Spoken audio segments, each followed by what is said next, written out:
So which Black Lives Matter? The answer is quite lucid. Only the ones that can be leveraged for the advancement of the ideological and political agenda of the progressive socialist left. How abjectly dumb can people be to fall for this grand deception? I must give it to the white leftist masters. Once again, they have duped mindless lemming blacks. Just as white leftists created the National Association for the Advancement of Colored People, the NAACP. And they put an avowed socialist, a communist black man in charge, W.E.B. Du Bois. We now have Soros and like-minded minions doing the same. It was George Santayana who affirmed, those who fail to learn from history are doomed to repeat it.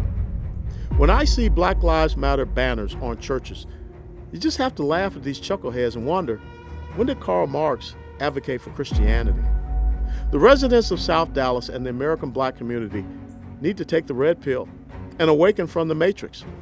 They need to shake off the yoke of economic enslavement that shackles them, as well as the gimmicks such as street murals. They need to stop being used as pawns in the political chess game, because if they are not paying attention, a new dependency class is being illegally imported by the left. Black Lives Matter, Inc. is a deviously shrewd concept created by leftists. Its sole intention is to ensure blacks stay on the 21st century economic plantation of the Democrat Party. It is just a mechanism to proliferate the toxic agenda of cultural Marxism. And when you consider that we just recently dedicated a monument to Texas State Senator Matthew Gaines on the campus of Texas A&M, did Black Lives Matter celebrate this accomplished man, a former slave?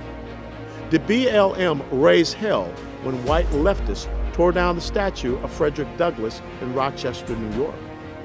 Does BLM celebrate the philosophy of my ideological mentor, Booker T. Washington, education, entrepreneurship, and self-reliance? The answer is no. But Washington warned us of these black leftist radicals many years ago when he said, there is another class of colored people who make a business of keeping the troubles, the wrongs, and the hardship of the Negro race before the public. Having learned that they are able to make a living out of their troubles, they have grown into the settled habit of advertising their wrongs, partly because they want sympathy and partly because it pays. Some of these people do not want the Negro to lose his grievances because they do not want to lose their jobs. There are two ways to enslave people. You can work them for no pay, or you can pay them for no work. And that has been the recipe of the party of systemic racism in America, the Democrat Party. And they continue to find a class of colored people who enable their deception.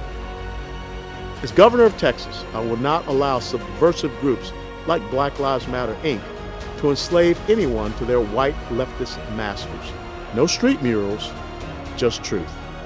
Steadfast and loyal.